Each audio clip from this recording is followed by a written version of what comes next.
గతంలో ఈ కూటమి పార్టీని ఉద్దేశించి ఎవరైతే సోషల్ మీడియాని వేదికగా చేసుకొని విస్తృత స్థాయిలో రాజకీయాల గురించి మాట్లాడకుండా ఇంట్లో ఆడవాళ్ళ పట్ల అసభ్యకర పోస్టులు పెడుతున్న వారిని ఒక్కొక్కరుగా అరెస్ట్ చేస్తూ వస్తున్నారు కూటమి ప్రభుత్వం.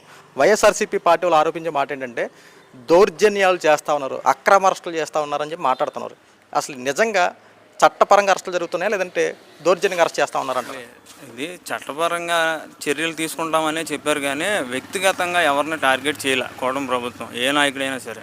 ఇప్పుడు ఇంతకుముందు చూసాం మన 5 సంవత్సరాల్లో వైఎస్ఆర్ కాంగ్రెస్ పార్టీ అధికారం, కార్యకర్త అంత దారుణంగా ఎవరైతే నాయకులే మాట్లాడారు. నాయకుడే సరిగ్గా లేనప్పుడు కార్యకర్తలు ఎలా ఉంటారు? ఇప్పుడు పాలించే పాలకుడు సరైనడు అనుకో, ఆ పాలన అంతా మంచిగా జరుగుద్ది కదా. ఇప్పుడు నాయకుడు అంతకుముందు అంతగా నిన్నగాక మొన్న జరిగిన తిరుపతి సందర్భంలో రోజా గారు ఏం మాట్లాడారు? ఆడంగి వెదవాలని చెప్పేసి అని అంటున్నారు. ఆవిడకి ఆ స్థాయికి ఆవిడేంటి, ఒక మంత్రి స్థాయి, ఆవిడ మంత్రిగా చేశారు. అయినా సరే ఆవిడ ఏమన్నా జనాల్లో ఆవిడ మళ్ళీ నెగ్గగలిగిందా?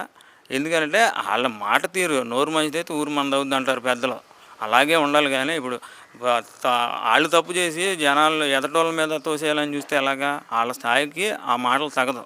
వాళ్ళు కరెక్ట్గా మాట్లాడి ఉంటే ఈరోజు వాళ్ళు ఇబ్బంది పడి ఉండేవాళ్ళు కాదు. అది నా ఉద్దేశం అయితే. అది అనేది ఇప్పుడు చూసుకుంటే కూటమి ప్రభుత్వం అధికారంలోకి వచ్చిన తర్వాత ఎమ్మెల్యేల వారికి ఒకసారి చూసుకుంటే మీ నియోజకవర్గ ఎమ్మెల్యే బడేటి చంటి గారి పరిపాలన ఎలా ఉంది 10 నెలల్లో? చంటి గారి పరిపాలన అంటే చెప్పుకోదగ్గదే. ఎందుకనంటే ఆయన అంతకుముందు ఎమ్మెల్యేగా చేసిన దివంగత నేత బడేటి బుజ్జి గారు, ఆయన అంతకుముందు ప్రజలకి ఎలా అంటే ఉదయం 6 గంటల నుంచి అందుబాటులో ఉండేవాడు అని చెప్పేసి, అదే నానుంటూ జనాల్లో ఉండేది ఏలూరు నియోజకవర్గంలో. తర్వాత అనుకోని రీతి ఆయన ఓడిపోవడం, తర్వాత ఆయన మరణించడం, ఆ తర్వాత చండీ గారు మళ్ళీ వెంటనే మరి పార్టీ క్యాడర్ కానీ, ఆయన నమ్ముకున్న వాళ్ళు కానీ, ఆ పార్టీ గురించి కానీ, ఆయన ఉన్నటువంటి వ్యాపారాలను కానీ, ఆయన వ్యక్తిగత జీవితాన్ని అంతా వదిలేసుకొని జనాల్లో ఆయన కుటుంబానికి ఉన్నటువంటి ఆదరణ ఆయన గుర్తించి జనాల్లోకి మళ్ళీ ఆయన రావడం జరిగింది. ఇన్ఛార్జిగా ఆయన వచ్చిన దగ్గర నుంచి మేము చూస్తూనే ఉన్నాం. ఆయన అయితే ప్రజలకు ఎప్పుడు అందుబాటులో ఉన్నాడు. ఇప్పుడు గెలిచిన తర్వాత ఈ 10 నెలల్లో ఆయన అందుబాటులో లేని రోజు అంటూ ఒక్కరోజు లేదు. ఆయన లేకపోతే ముందుగానే వెంటనే ప్రజలకి ఏదో ఒక ద్వారా సందేశం పంపిస్తున్నారు, ఈరోజు అందుబాటులో ఉండరు, అసెంబ్లీకి వెళ్తున్నారు, లేకపోతే పలానా చంద్రబాబు నాయుడు గారిని కలవడానికి వెళ్తున్నారు అని ఆ రోజు సందేశం ఇచ్చిన తర్వాత రెండో పూట ప్రజలను కలవాల్సిన పెద్ద పనేం లేదు ఆ స్థాయి మనిషికి. రెండో పూట అయినా సరే మళ్ళీ వచ్చి ఆయన జనాలను కలవడం, ఆయన పరిపాలన అయితే బాగుంది. ఈరోజు కూడా చూసుకుంటే మరి పంపుల చెరువు దగ్గర ఇప్పుడు నీటి సమస్య గురించి ఆయన తెల్లవారుజామున గండి కొట్టేసిందని చెప్పేసి ఆయన ఉదయం నుంచి అక్కడే ఉన్నారు. పంపుల చెరువు దగ్గర ఉండి ఆ సమస్యను పరిష్కరించడానికి ఆయన ప్రయత్నాలు ఆయన చేస్తున్నాడు. పరిపాలన అయితే చాలా బాగుందండి. అనేది ఇప్పుడు చూసుకుంటే కూటమి ప్రభుత్వం ఈ రోజున సుమారు 7 సంవత్సరాల పైకి ఎదురు చూస్తున్నటువంటి మెగా డిఎస్సి నోటిఫికేషన్ ఇన్నాళ్ళకి రిలీజ్ చేశారు. ఏదైతే డిఎస్సికి ప్రిపేర్ అవుతున్న నిరుద్యోగులు ఉన్నారో చూసారు, 1000 కళతో ఎదురు చూసినటువంటి డిఎస్సిని ఈ రోజున 16,000కు పైగా పోస్టులను రిలీజ్ చేసేపాటికి ఎలా చూస్తున్నారు సార్? ఇప్పుడు డిఎస్సి నిరుద్యోగ సమస్య తీరే అవకాశాలు ఉన్నాయంటారా? చాలా వరకు అండి. ఎందుకంటే నాకు తెలిసిన కూడా డిఎస్సి చేసిన వాళ్ళు చాలామంది ఉన్నారు. ఈ మధ్య కోచింగ్ తీసుకుంటూ, అంటే అంతకుముందు ఇప్పటివరకు కొంచెం వాయిదాలు పడుతూ వచ్చింది కదా, అప్పుడు వాళ్ళు పాపం నిరాశ చెందడం అవన్నీ నేను దగ్గర నుంచి చూశాను. నాకు తెలిసిన వాళ్ళు ఉన్నారు చాలామంది. వాళ్ళు ఈ రోజున చాలామంది మాకు ఫోన్లు చేసి కూడా చెప్పడం జరిగింది, ఎప్పుడు ఎట్టకేలకి మీ నాయకులు అంటే మన అందరికీ ఆలోచన చేశారు, ఏదైతే వాళ్ళు మాట ఇచ్చారో ఆ మాటను నిలబెట్టుకుంటున్నారో, ఇది పారదర్శకంగా ఖచ్చితంగా జరిగితే మాత్రం వాళ్ళు జనాల్లో చాలా మంచి పేరు తెచ్చుకుంటారు కదా అని చెప్పేసి నాకు తెలిసిన వాళ్ళు అయితే చెప్పడం జరిగిందండి.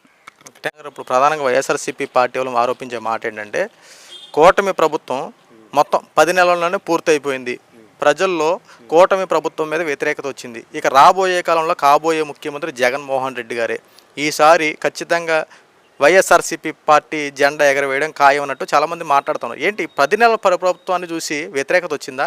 ఇంకా 4 సంవత్సరాల పరిపాలన ఉంది, ఎంతలో అయిపోయిందన్నట్టు మాట్లాడుతున్నారు. ఎంతవరకు నిజం అంటారు ఇది?